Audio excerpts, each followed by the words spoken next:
Hai semua, kali ini kita akan belajar bersama tentang disintegrasi. Apa itu disintegrasi, jenis-jenis disintegrasi, faktor penyebab, konflik, dampak, juga upaya pencegahan. Langsung aja yuk. Disintegrasi adalah keadaan tidak satu atau hilangnya persatuan dan keutuhan bangsa. Bagi negara kita sendiri sebagai negara kepulauan yang memiliki keanekaragaman, maka potensi disintegrasi sangatlah besar. Hal ini dapat dilihat dari berbagai permasalahan yang sangat kompleks. Hal ini juga dapat memicu menurunnya rasa nasionalisme. Dan juga disintegrasi juga mempunyai beberapa faktor penyebab. Yang pertama, yaitu sektor ekonomi dan juga sektor politik.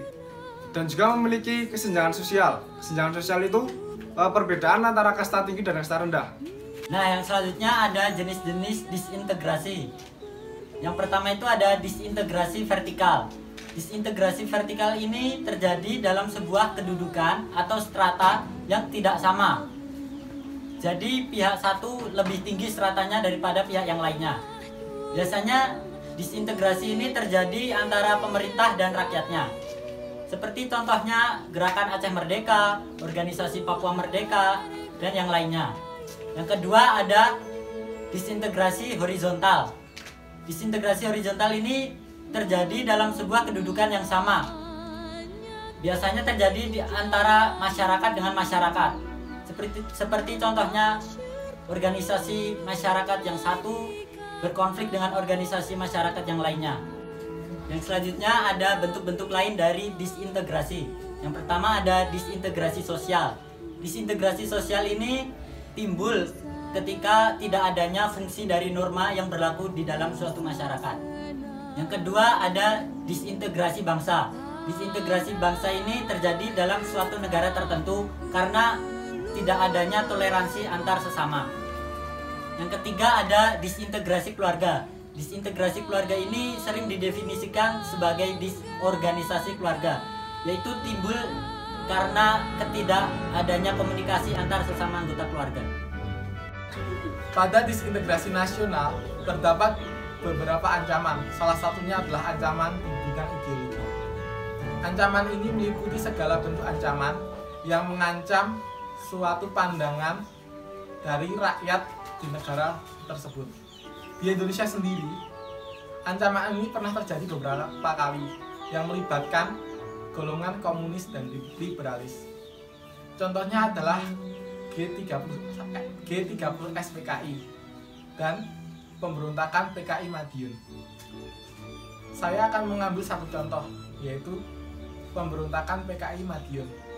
Pemberontakan ini bermula pada ketidakterimaan Amir Syarifuddin yang merupakan mantan Perdana Menteri pada saat itu. Dia tidak terima karena jabatannya dicabut, dan dia melakukan kerjasama dengan musuh untuk menurunkan pemerintahan pada masa itu. Puncak PKI Madiun adalah 18 September 1948. Namun tidak lama setelah pemproklamasian berdirinya negara komunis itu, Amir Syarifuddin ditangkap dan musuh ditembak mati. Konflik kepentingan dan ketentaraan. Yang pertama adalah konflik APRA. APRA merupakan Angkatan Perang Ratu Andil. Konflik ini terjadi di Bandung, Januari tahun 1950. Hal ini didasari oleh ramalan Jayabaya yang menyebutkan akan datang Ratu Andil yang dapat memimpin negeri dan membawa kemakmuran. Hal tersebut dimanfaatkan oleh Raymond Westerling untuk menghancurkan APRIS, yaitu Angkatan Perang Republik Indonesia Serikat, dan mempertahankan tanah Pasundan sebagai kerajaan atau negara federal. Pada konflik ini, Raymond Westerling menggandeng Sultan Hamid II dan kemudian merencanakan pembunuhan terhadap Sultan Hamengkubuwono IX yang pada saat itu menjabat sebagai Menteri Pertahanan. Mendengar rencana tersebut, negara Republik Indonesia memerintahkan kepada pasukan militer untuk menumpas pemberontakan tersebut. Akhirnya Sultan Hamid II ditangkap dan dijatuhi hukuman mati, sedangkan Raymond Westerling dapat kabur ke Belanda. Selanjutnya adalah pemberontakan Andi Agis. Pemberontakan ini berlangsung selama Maret sampai April tahun 1950 di Makassar, Sulawesi Selatan. Profil dari Andi Agis sendiri pun, Andi Agis merupakan mantan KMIL yang tidak setuju dengan pembentukan APRIS atau Angkatan Perang Republik Indonesia Serikat. Serta motif lain dari pemberontakan ini adalah untuk mempertahankan NIT atau Negara Indonesia Timur. Pemberontakan ini antara lain penculikan beberapa pemimpin APRIS. Negara Republik Indonesia sendiri pun memerintahkan kepada militer Indonesia untuk menumpas ataupun melakukan negosiasi terhadap Andi Agis. Militer Indonesia dipimpin oleh Kolonel Kawi Larang memberikan ultimatum kepada Andi Agis untuk menyerahkan diri ke Jakarta selama 4 kali 24 jam. Akhirnya Andi Agis pun menyerahkan diri, namun melebihi tenggat waktu tersebut. Andi Agis pun ditangkap dan diadili. Untuk selanjutnya adalah pemberontakan Republik Maluku Selatan atau RMS.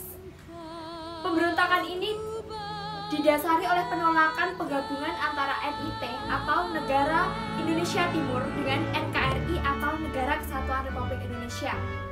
Pemberontakan ini didalangi oleh Sumokil.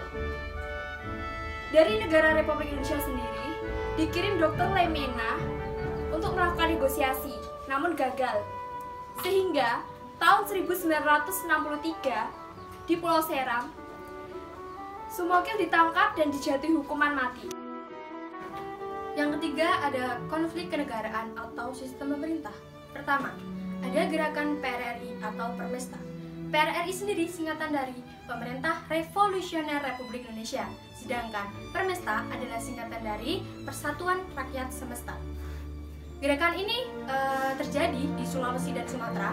Alasannya adalah karena Angkatan Darat yang ada di daerah tersebut merasa tidak diberi keadilan dalam kesejahteraan dibandingkan dengan Angkatan Darat yang ada di Jawa. Nah, karena itu mereka maka mendirikan suatu dewan. Keempat dewan tersebut, yang pertama adalah Dewan Benteng di Sumatera Barat yang dipimpin oleh Kolonel Ahmad Hussein, dan yang kedua ada Dewan Gajah di Medan yang dipimpin oleh Maludin Simbolon, dan yang ketiga adalah Dewan Manguni di Manado yang dipimpin oleh Letkol Venje Samuel, dan yang terakhir adalah Dewan Garuda di Sumatera Selatan yang dipimpin oleh Letkol Barnian. Nah, dewan-dewan di atas itu disatukan oleh Letkol Ahmad Hussein pada tanggal 15 Februari 1958 dibantu oleh Syafruddin Prawira Negara sebagai Perdana Menteri dari Sumatera Barat dalam satu pemberontakan PRRI. Yang kedua adalah persoalan negara federal atau BFO. Latar belakang persoalan negara federal atau konferensi pembentukan Badan Permusyawaratan Federal atau BFO pada 27 Mei 1948 dilandaskan oleh sikap Belanda yang tidak mau mengakui kedaulatan bangsa Indonesia. Sedangkan pada saat itu, bangsa Indonesia telah memproklamasikannya pada tanggal 17 Agustus 1945. Selanjutnya, dampak dari konflik disintegrasi. Pertama, retaknya hubungan antar individu bahkan hingga kelompok. Yang kedua, rusaknya harta benda bahkan hingga hilangnya nyawa manusia. Yang ketiga, dapat berdampak terjadinya diskriminasi. 4. Dapat meningkatkan angka kemiskinan bangsa Indonesia. 5. Menciptakan suasana hidup yang tidak aman dan tidak tentram. 6. Menimbulkan gerakan radikal dan gerakan separatisme yang sulit dipadamkan. 7. Meningkatnya konflik yang menjadi upaya memisahkan diri dari NKRI. Kemudian, selain adanya dampak, maka ada juga cara pencegahan disintegrasi. Yang pertama adalah meningkatkan pemahaman tentang patriotisme. Yang kedua yaitu menghilangkan hal-hal yang berbau dari primordialisme. Yang ketiga, meningkatkan rasa kepercayaan antar masyarakat. Yang keempat adalah menghilangkan gerakan separatisme. Dan yang terakhir adalah kita sebagai masyarakat harus hidup secara selektif. Jadi bagaimana? Sudah paham kan tentang disintegrasi? Jangan lupa klik like, komen, dan subscribe. Semoga ilmu yang kita berikan bermanfaat. Sampai ketemu di tugas selanjutnya. Dadah!